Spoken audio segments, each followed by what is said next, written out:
नहीं बैठे हैं। ये लोग अपना आक्रोश, दुख, कष्ट व्यक्त करने के क्रम में मेरा घेराव किया और हम इनके साथ गया है। लेकिन अब ये शिक्षक अपने कष्ट का बयां करने आए हैं, उस क्रम में घेराव कर रहे हैं। मैंने तो इनको कहा कि मेरा घेराव कोई सरकार का घेराव होना चाहिए। कष्ट व्यक्त करने आए हैं कि अब आप हमारे साथ चलिए, संघर्ष कीजिए, लड़िए।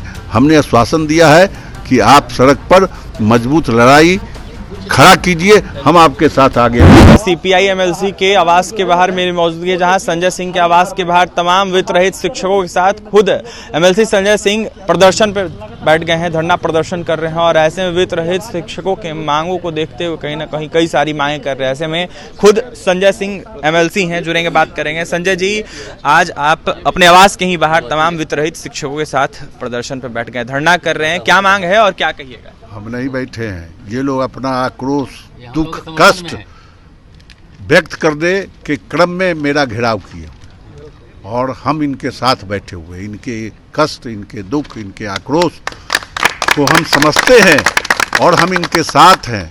हम लगातार इनकी आवाज़ विधानमंडल में उठाते रहे हैं। विधान परिषद कोई ऐसा सत्र नहीं है जिसमें इनके सवालों को नहीं उठाया गया है। लेकिन अब ये शिक्षक अपने कष्ट का बयां करने आए हैं, उस क्रम में घेराव कर रहे हैं।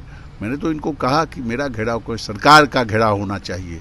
आप बिगुल फूके, हम आपके साथ इस सरकार को घेरने के लिए आगे आगे चलेंगे। हम वेतन की मांग कर रहे हैं। वेतन की मांग कर रहे हैं। बकाये अनुदान के भुगतान, सूद के साथ एक मुश्त भुगतान की मांग कर रहे हैं। और ऐसे मजबूत आधारभूत संरचना के साथ जो इन हमारे शिक्षण संस्थान वित्त रहित चल रहे हैं बिहार में, उसको घाटा अनुदानित संस्थान के रूप में हम तो कहेंगे कि सरकार को टेक ओवर करना चाहिए, इसका सरकारीकरण करना चाहिए। और अगर उसमें सरकार अक्षम है तो कम से कम घाटा अनुदानित संस्थान के रूप में परिणत कर एक वेतनमान सुनिश्चित करना चाहिए ऐसे वित्त रहित शिक्षण संस्थानों के शिक्षकों। आपने कहा कि सदन में लगातार इन शिक्षकों की आवाज़ उठाते रहे, तो ऐसे में जिस तरीके से सदन में आपने आवाज़ उठाया, क्या सरकार इन शिक्षकों की मांगों को नहीं पूरा कर रही है? बिल्कुल अनदेखी कर रही है, बिल्कुल अनदेखी कर रही है। तभी तो ये लोग आश्वासन के आधार पर ये लोग उम्मीद करते हैं, और जब उम्मीद नाउम्मीद में बदलता है तो अब इनके प्रतिनिधि जो आवाज़ उठाते हैं, सरकार उसको नहीं मानती है। उसके एवज में हम ही को अपना दुख, आक्रोश और कष्ट व्यक्त करने आए हैं कि अब आप हमारे साथ चलिए, संघर्ष कीजिए, लड़िए। हमने आश्वासन दिया है कि आप सड़क पर मजबूत लड़ाई खड़ा कीजिए, हम आपके साथ आगे आगे लड़ें।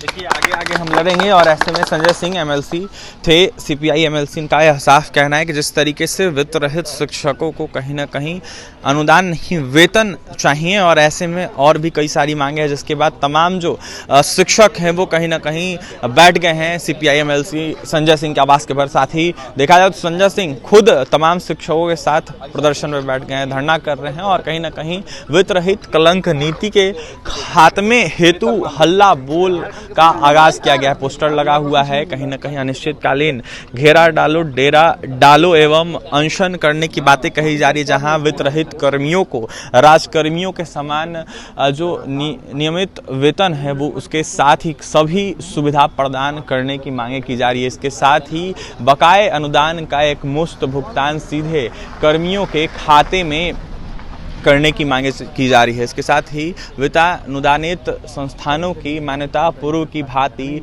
अस्थायी रूप से बहाल करने की मांग की जा रही है। तमाम मांगों को लेकर संजय सिंह एमएलसी के साथ जो वित्त रहित शिक्षक है वो प्रदर्शन कर रहे, धरने पे बैठ गए हैं। और ऐसे में यह एमएलसी क्वार्टर है, जहां पर संजय सिंह के आवास के बाहर तमाम वित्त रहित शिक्षकों के साथ खुद संजय सिंह लगातार शिक्षकों की मांग को लेकर बैठे हुए हैं। तो फिलहाल संजय सिंह एमएलसी को आप सुन रहे थे, और भी तमाम खबरों के लिए बने रहें हमारे साथ। कैमरे के हमारे सहयोगी विकास हैं। बहुत बहुत धन्यवाद।